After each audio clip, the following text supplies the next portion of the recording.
Poder vivir en un ambiente sin riesgos es una utopía, pero no hacer los esfuerzos requeridos para evitarlos sería una gran irresponsabilidad.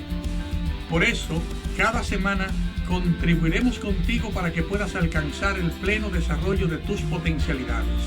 el logro de tus metas más preciadas, la oportunidad de disfrutar una vida saludable y la seguridad a los que tienes derecho. Contribuiremos proactivamente con el desarrollo sostenible que mereces. Es mejor prevenir.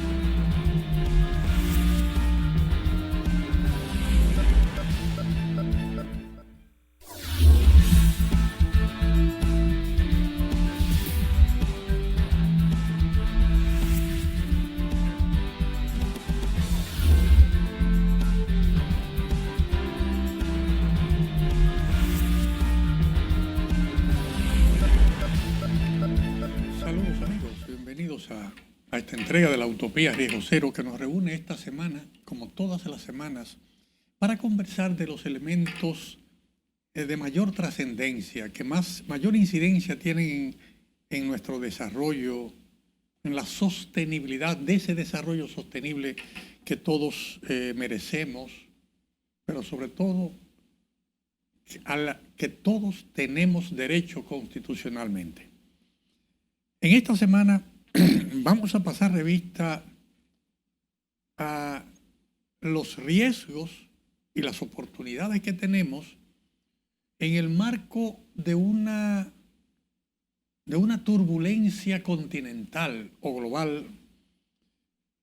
que afecta a nuestra diáspora, que pueda afectar a la principal economía del mundo y que por ende va a afectar o puede afectar a la diáspora nuestra, que es una de las diásporas más activas de ese lugar, y cómo ese ejercicio, esa impulsividad que puede poner en peligro la estabilidad de millones de microempresarios en el norte, nos debe enseñar a nosotros qué caminos debemos tomar y qué caminos no debemos tomar si queremos seguir avanzando en la sostenibilidad de nuestro desarrollo.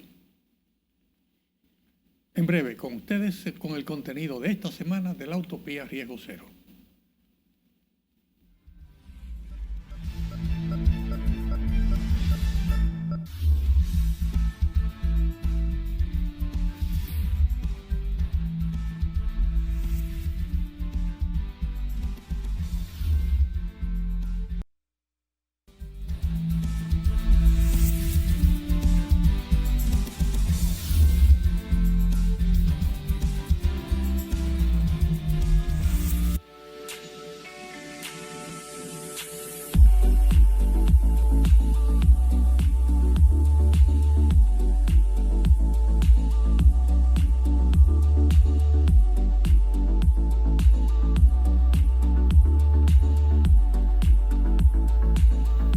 Queridos amigos, de nuevo con ustedes.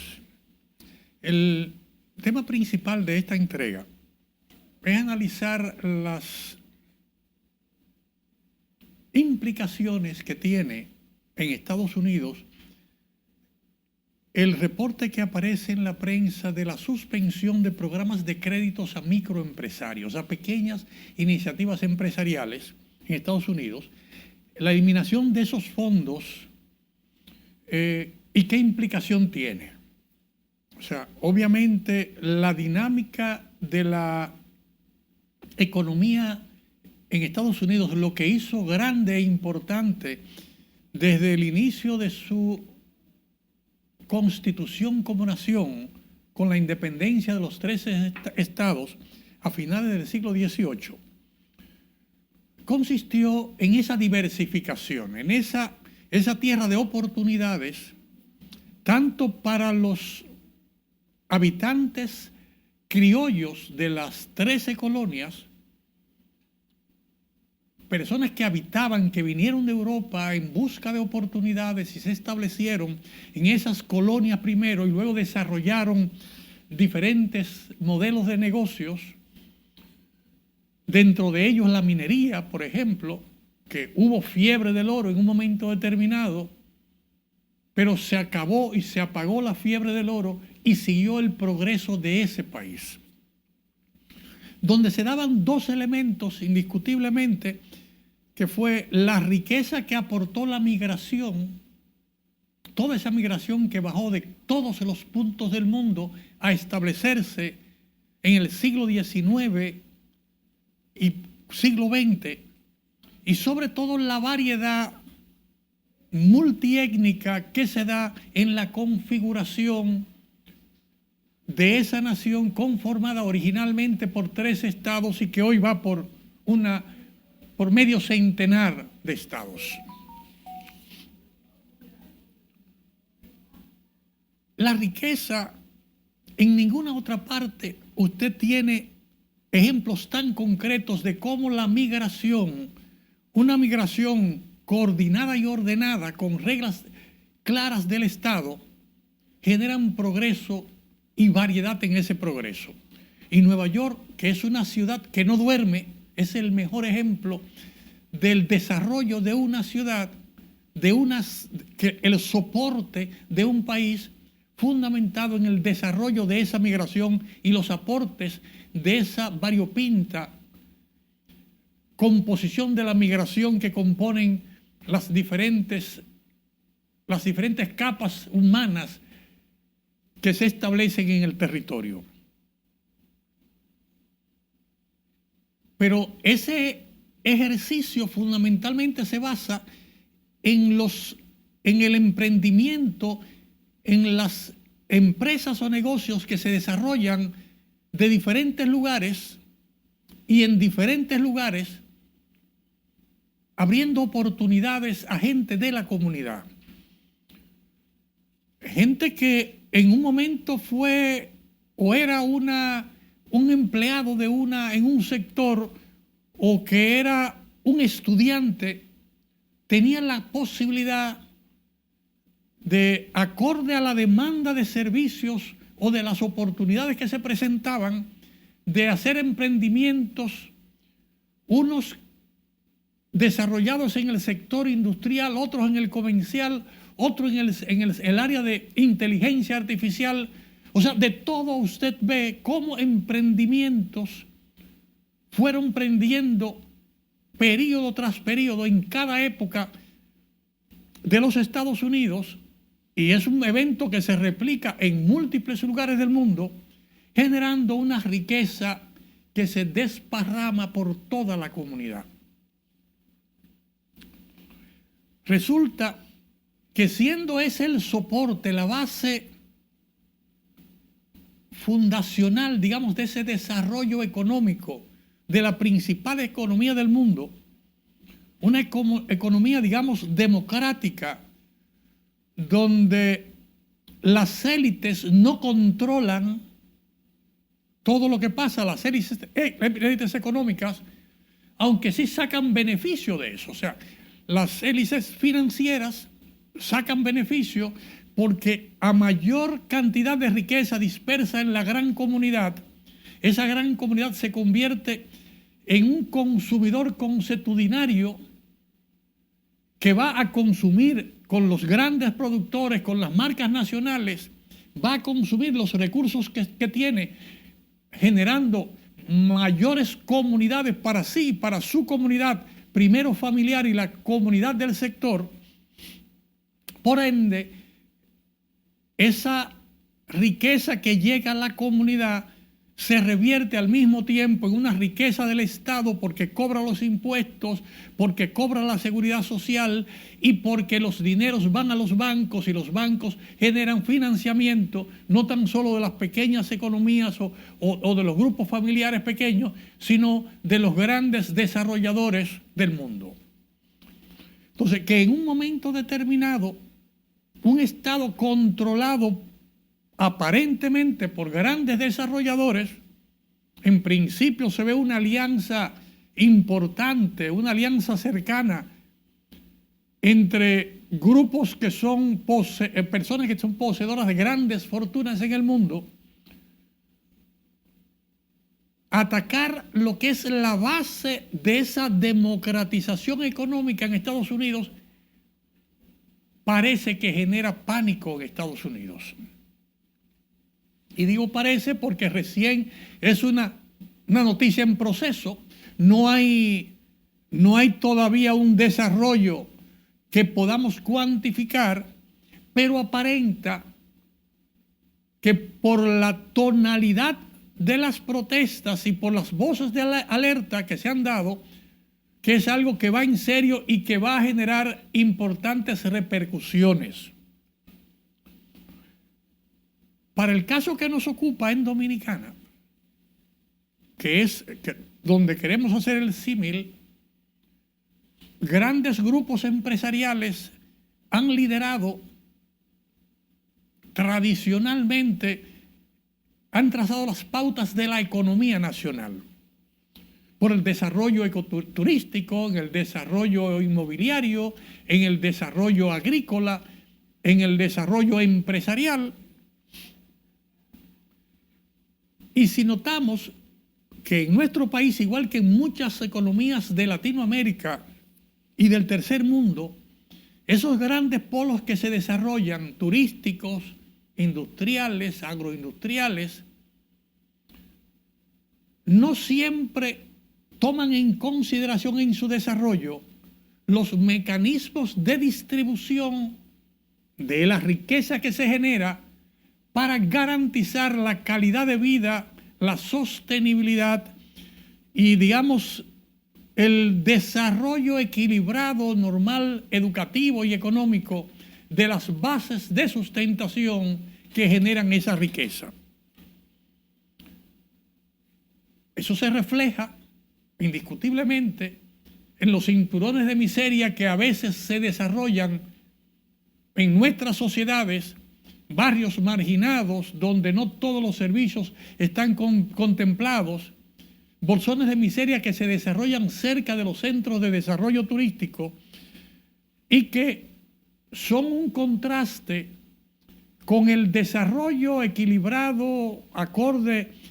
a los estándares más altos internacionales de los sectores empresariales, turísticos, bancarios o comerciales, y los desarrollos populares donde servicios básicos, facilidades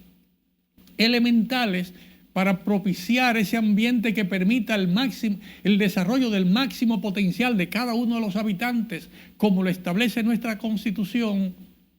parecen ser vedados a la gran mayoría o tienen un tiempo para lograrse. Antes que ese barrio que se establece en la orilla del río o en una zona suburbana donde ven ríos y arroyos y cañadas, antes de que ese barrio alcance la madurez y tenga los servicios permanentes de agua potable, que no tengamos tema de contaminación con el manejo de los desechos sólidos o la degradación del medio ambiente, porque los servicios tradicionales de planeamiento urbano y de servicios básicos a la población no están garantizados, pasan por lo menos 20 años entre el momento en que se establece esa población originaria y la época en que todos sus descendientes ya son mayores de edad y votan, que es cuando se convierten entonces en un objeto de interés político, porque ya esos votos son necesarios para la siguiente elección. Ese es el escenario que tenemos normalmente y queremos en el segmento siguiente ver cuál es el proceso de avance en que nos encontramos en este momento en nuestro país y por qué debemos vernos en el espejo de lo que pasa en el norte para tomar las lecciones aprendidas y las buenas prácticas como un mecanismo de garantizar la sostenibilidad del desarrollo de nuestro país. No se vayan, que en breve continuamos con ustedes, queridos amigos, en esta entrega de la Utopía Riesgo Cero.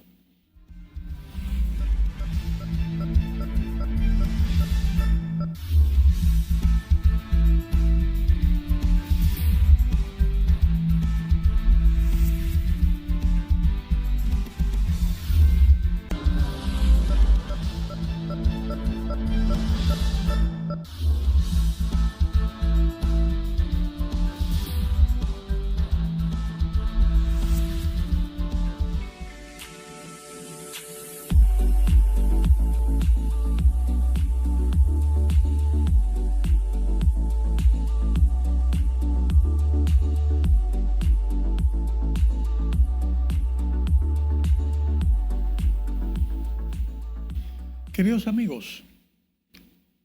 retrotrayéndonos algo en la historia para volver de nuevo a nuestro siglo XXI, el objetivo de nuestro comentario que es cómo evitamos los trastornos que puede crear ese modelo de perseguir o eliminar las facilidades para que los emprendimientos puedan funcionar adecuadamente. Debemos recordar que hasta finales del siglo XVIII y un poco más allá, el derecho a una vida saludable, el derecho el acceso a los recursos necesarios para generar progreso y bienestar, esas facilidades estaban prácticamente aseguradas y garantizadas para una élite, digamos, generalmente aristocrática, de una clase superior, que era la poseedora de riquezas y que solamente se podía quedar ahí, y para el gran público quedaba apenas para comer. Rara vez recursos para garantizar la alimentación o la salud. Ponían las víctimas en las guerras, ponían las víctimas en las epidemias. Pero a partir de ese proceso de democratización y de luchas por la libertad que comienzan en nuestro territorio desde la rebelión de Enriquillo y luego todas las rebeliones luchando contra los diferentes imperios que se dan en el territorio y que se expanden desde aquí a toda la geografía de nuestro continente y del viejo continente, en donde se abren espacios de liberalización de tal manera que luego de la Revolución Francesa, que se da a finales del siglo XVIII, se genera una obligada reunión de las monarquías de Europa para revisar los escenarios que tenían por delante a partir del guillotinamiento de los monarcas franceses, provocando un modelo de monarquía liberal que abre nuevos espacios para la participación popular sin que las élites perdieran plenamente su control. Digamos, un modelo que sin que seamos monarquía se mantiene en nuestro espacio insular, sobre todo con la variante de que el ciudadano común, con su ingenio, con su intelecto, con su trabajo, con su formación, puede llegar, siendo una persona humilde de una comunidad con determinadas características, a ser parte determinante de una empresa generadora de recursos que garantice la estabilidad económica, social y de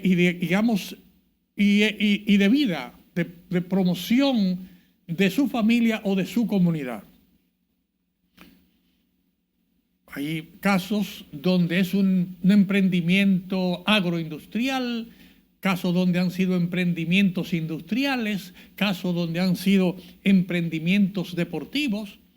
O sea, hay múltiples ejemplos que se ponen de manifiesto que una persona, para progresar y para avanzar, no tiene que haber nacido en una cuna de oro. Muy por el contrario, muchas veces una vida difícil, una vida de retos que obligaba al individuo a superar las barreras desde el primer momento, barreras a veces físicas o económicas, para progresar en un desarrollo de una práctica deportiva, en múltiples ejemplos y en múltiples disciplinas. Los principales héroes medallistas de nuestro país han sido personas de los diferentes géneros que han superado limitaciones extremas para imponerse, no tan solo con una calidad olímpica en el país, sino a nivel mundial. Son ejemplos cotidianos ver que en los peloteros de nuestro país, donde la mayoría de esos peloteros son muchachos humildes, que para ejercitarse y practicar, lo hace con las mínimas condiciones y logran alcanzar el estrellato, y solamente depende su permanencia o no de la educación y la formación que reciban para administrar esa fortuna, para administrar su tiempo, para entender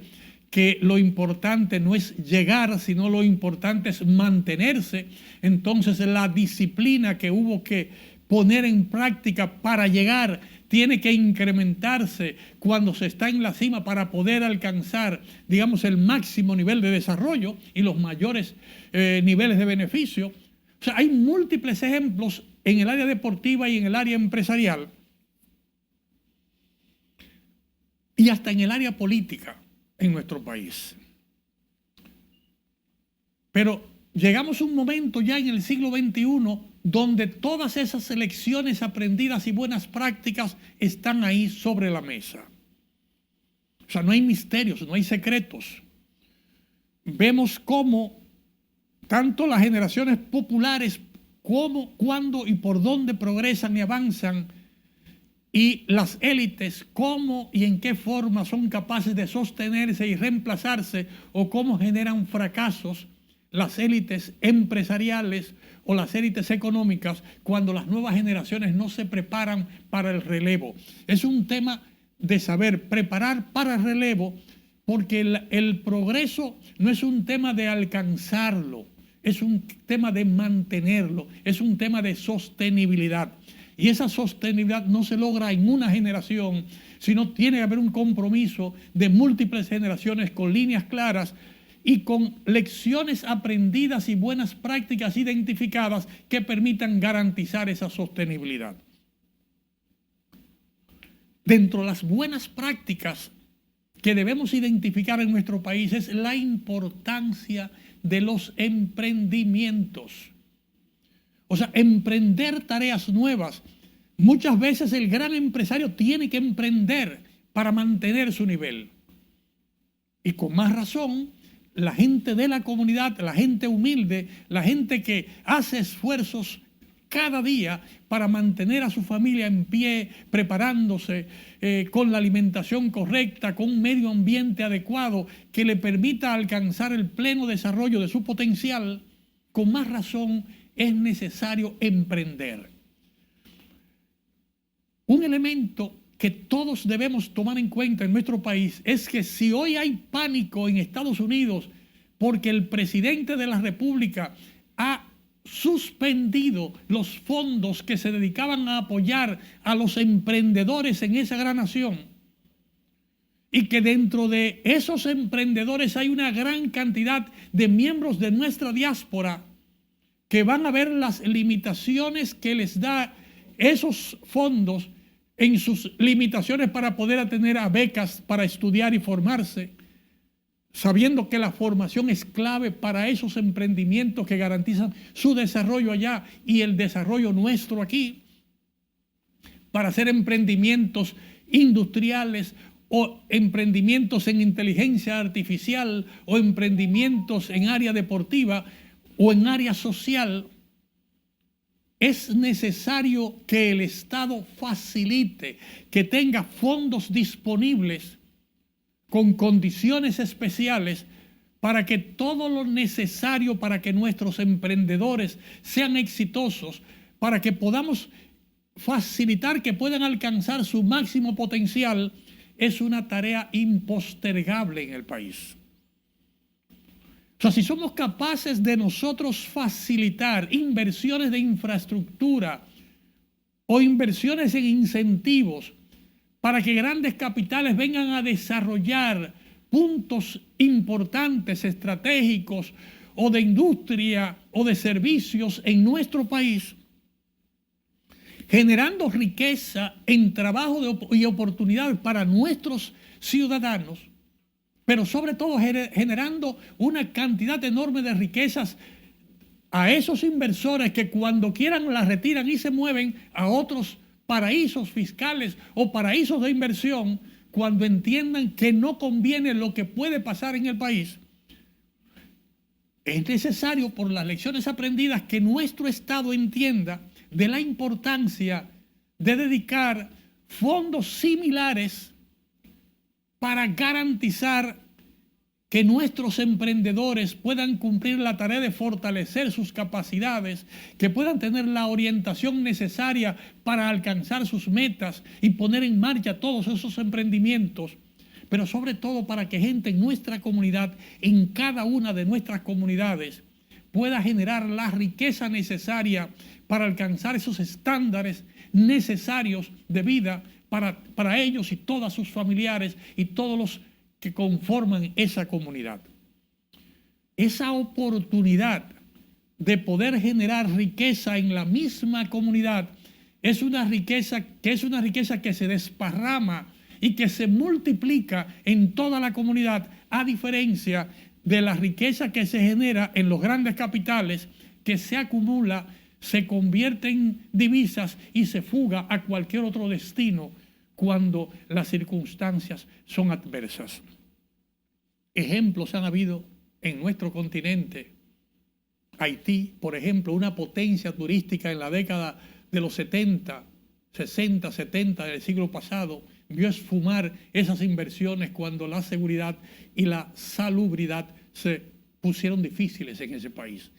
Jamaica, otro destino paradisíaco turístico, en la década de los 70 y de los 80 corrió la misma suerte. Y múltiples otros lugares de América Latina que en un momento eran, digamos, la meca deseada por todos y cada uno de nosotros, los dominicanos, perdieron esa esencia cuando por una u otra razón, generalmente inseguridad, insalubridad o inestabilidad, le hicieron perder el encanto porque los capitales que estaban ahí sencillamente se fugaron a otros espacios. Analicemos en el segmento que viene cuál es el escenario que tenemos en nuestro país y cuál es el gran reto que tenemos si queremos seguir construyendo la sostenibilidad de nuestro desarrollo de manera constante y permanente para que República Dominicana siga siendo el país y la tierra soñada por todos en el mundo. No se vaya, porque en breve seguimos con ustedes.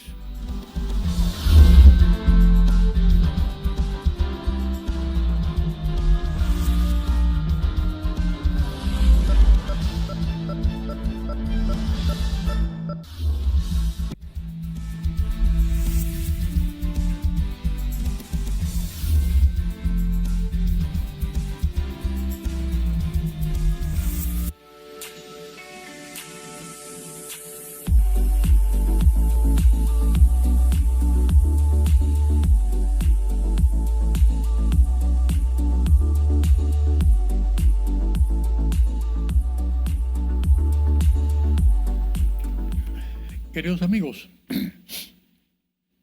llegar a donde estamos hoy, precisamente terminábamos nuestro comentario anterior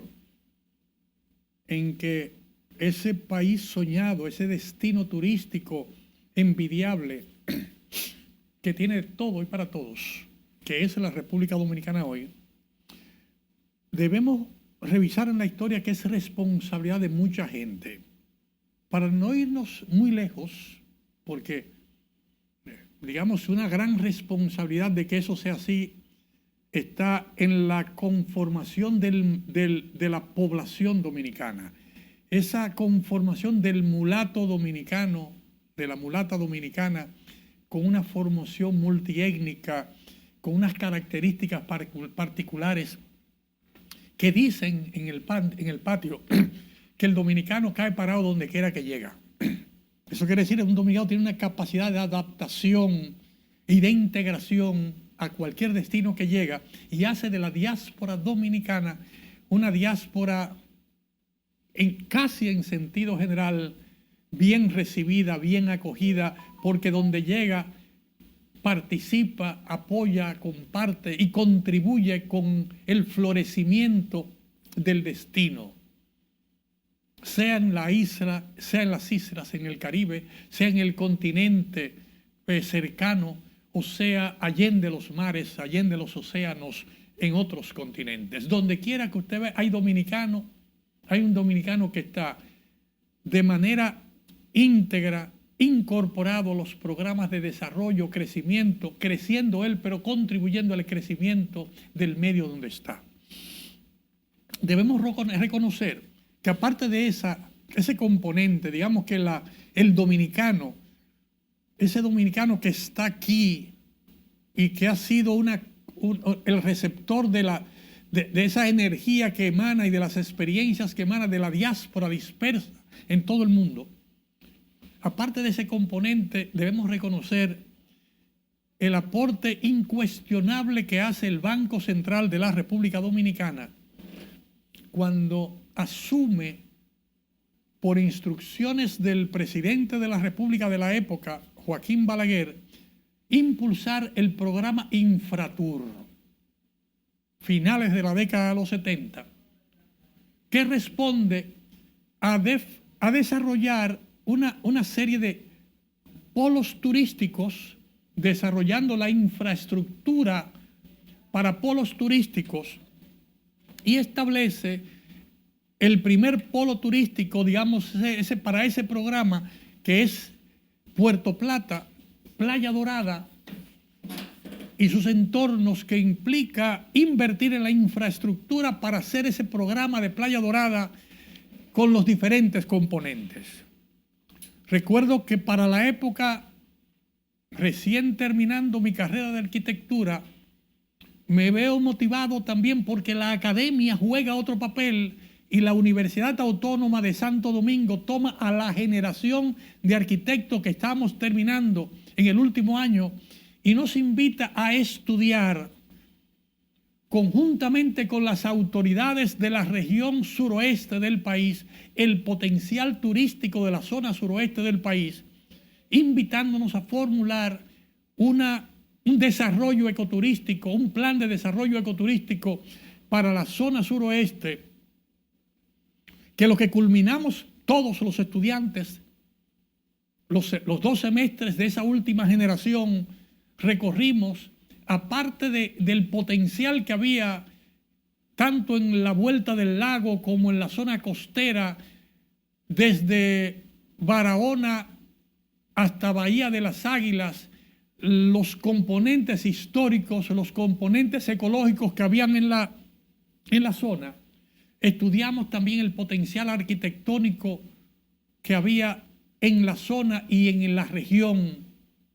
Volamos los estudiantes de aquí para ver la impresionante obra de la época colonial de la Citadel Sanssouci, el Palacio Sanssouci, la Citadel en Haití, el potencial del turismo en Haití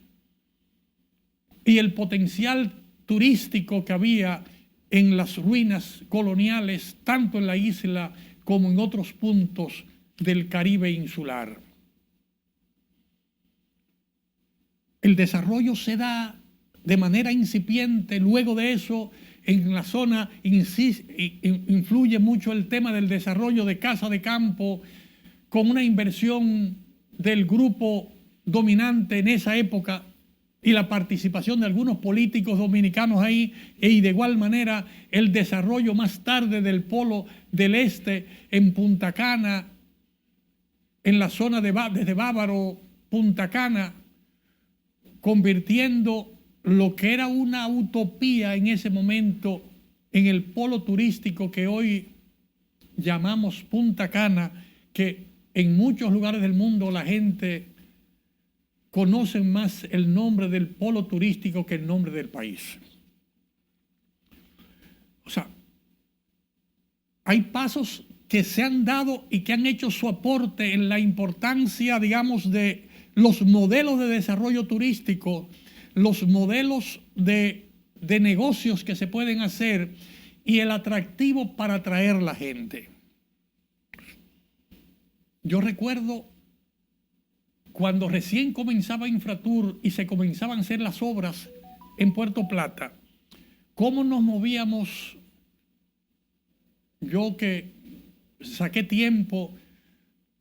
para conocer, por ejemplo, Jamaica y ver las bellezas al norte de Jamaica,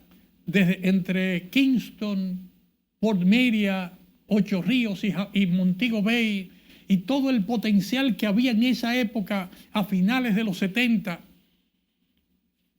cuando aquí era apenas una idea, una ilusión el desarrollo turístico. O recorrer todas las costas de Haití, viendo desde Jacmel, pasando por Le Cayenne, Senó, Puerto Príncipe, Gonaïves y Cabo Haitiano, ver todo el potencial y la variedad del desarrollo ecoturístico de Haití. Y ver cómo la violencia que se generó, sobre todo en los dos puntos de Haití y de Jamaica, en menos de una década,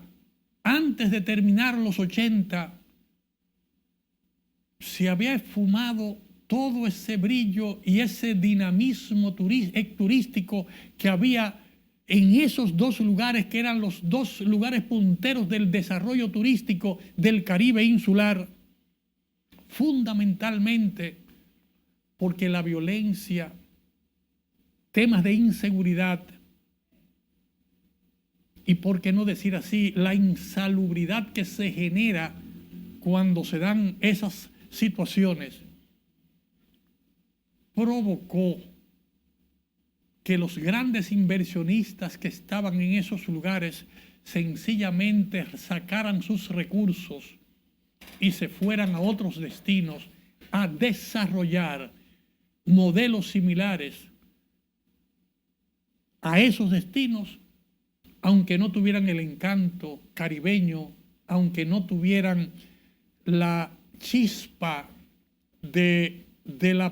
una población, digamos, que se encargaba de ser el motor generador de ese dinamismo turístico, como lo pasaba en Jamaica y como lo pasaba en Haití. Uno al ritmo del reggae y otro al ritmo del compás. Nosotros en el país, a raíz de esas lecciones aprendidas y de las buenas prácticas que tenemos en el país, tenemos la gran oportunidad, primero, de entender que el Estado tiene la obligación de garantizar los mecanismos de seguridad y los mecanismos de salud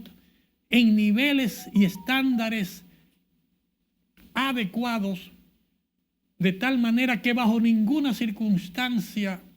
el excelente trabajo de promoción de la República Dominicana como un destino para los turistas que visitan puedan tener el mínimo asomo o la mínima duda de que el turista, cuando llega a este país, es bien recibido, su permanencia y su disfrute está garantizado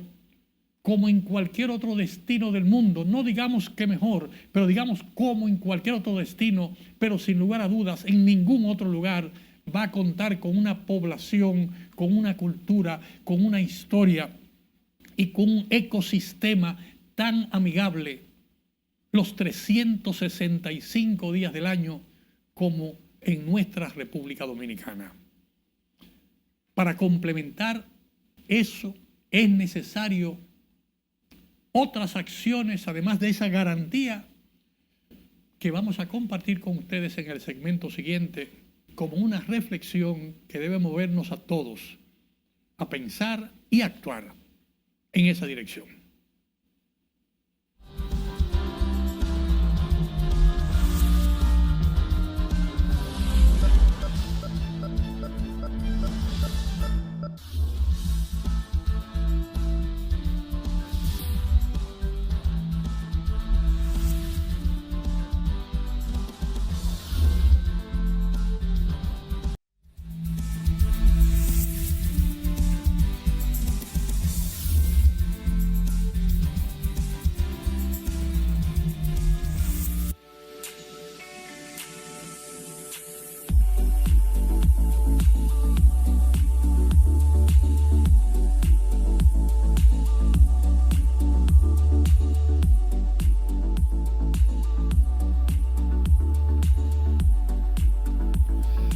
Queridos amigos,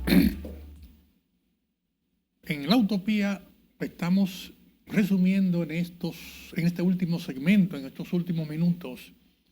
¿qué es lo que nos hace falta en el escenario actual para garantizar ese desarrollo sostenible y que no ocurra en nuestro país lo que ha ocurrido en otros destinos turísticos que todos conocemos? ¿Cómo garantizamos ese desarrollo sostenible de nuestro turismo? Y ya vimos que, de acuerdo a las lecciones aprendidas y buenas prácticas en otros lugares, debemos garantizar la seguridad y la salud en estándares aceptables. No puede haber de ninguna manera ninguna duda de que los esfuerzos y el trabajo que hacemos en seguridad y salud pueden intervenir en nuestro desarrollo turístico, lo que quiere decir que tiene que haber, para un turista que le gusta mezclarse y participar con la comunidad, tienen que haber estándares de salud y seguridad aceptables a nivel internacional. En tercer lugar, debemos impulsar todos los trabajos que estamos haciendo para preservar nuestra cultura, poner en valor nuestra cultura, nuestra historia. Es necesario, porque siendo este país un país de las primacías en el continente americano, hay elementos, aparte de los elementos físicos, la catedral, la zona colonial, los ingenios, las ruinas de ingenios, hay un componente, un aporte inestimable, un aporte que no se consigue en ningún otro lugar, que es el aporte que hace este país a las luchas por la libertad en el mundo entero a partir de finales del siglo XIX, del siglo XV, comienzo del siglo XVI, cuando con la rebelión de Guaracuya, hoy conocido por todos como Enriquillo, y las subsiguientes rebeliones guiadas por los guías de guerra que usa Enriquillo, que son emulados por los afrodescendientes en sus luchas por la libertad en todo el territorio y luego replicados de manera exitosa por Máximo Gómez en sus luchas en Cuba y luego por múltiples líderes mundiales que consignan en uno u otro ejemplo de dónde nace y cómo se da el desarrollo de sus luchas por la libertad. La preservación de nuestro ecosistema, un ecosistema que es el que facilita el desarrollo de todo ese mecanismo cultural, histórico y social que hemos mencionado anteriormente, porque es la única isla en todo el Caribe que cuenta con cadenas montañosas de tierras altas colocadas entre valles que permiten que los ríos nazcan a una altura enorme y que se cuelen por las rocas calcáreas porosas, generando una cantidad enorme de cuevas y cavernas que son facilitadoras no tan solo de la protección del agua que se cuela entre sus piedras, sino que han acogido a todos esos luchadores por la libertad que ya citamos, que en sus escapadas, en las rutas que hacían por la libertad, luego de escaparse por los ríos, se metían en las cuevas y cavernas, desplazándose siempre con seguridad, unas veces hacia el norte, otras veces hacia el oeste y últimamente, en la última etapa de esas luchas por la libertad, desde el oeste hacia el este, como se da en el desplazamiento de los pobladores de los Mina, que en el momento, luego de haber sido una población que se desplazó luchando por la libertad hacia el oeste para poblar todas las tierras libres que había dejado Osorio en las devastaciones de 1604 y 1605, luego de esa etapa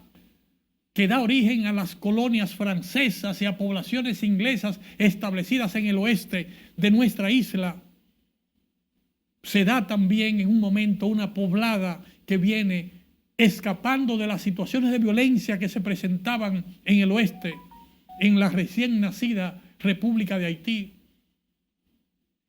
Vienen en escapada para establecerse en libertad a orillas del río Sama, con el apoyo, en este caso, de las autoridades españolas de la época.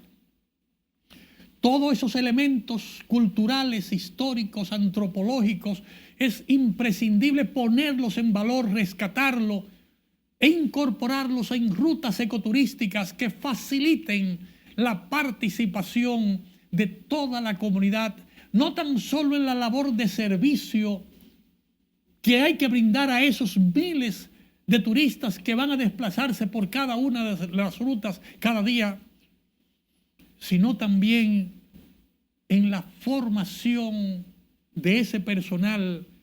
que será capaz de gestionar, de operar y mercadear todos los servicios necesarios que deben brindársele a decenas de miles, centenares de miles de turistas que estarán desplazándose en el mejor de los momentos por toda nuestra geografía nacional. Y debo decirles, a veces hablamos de San Cristóbal como una provincia ecoturística que lo tiene todo,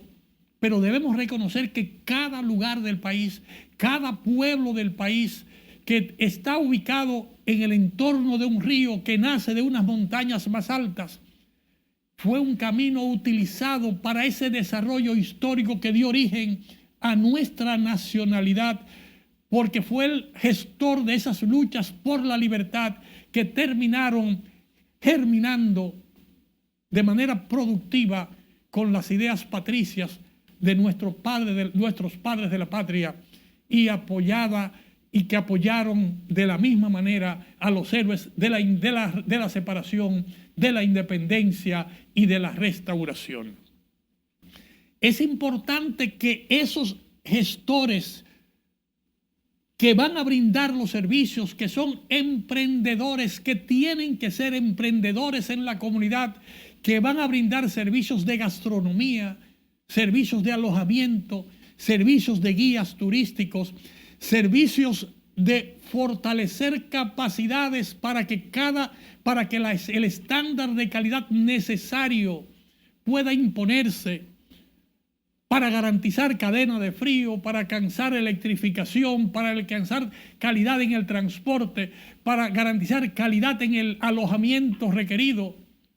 para garantizar la escenificación de las manifestaciones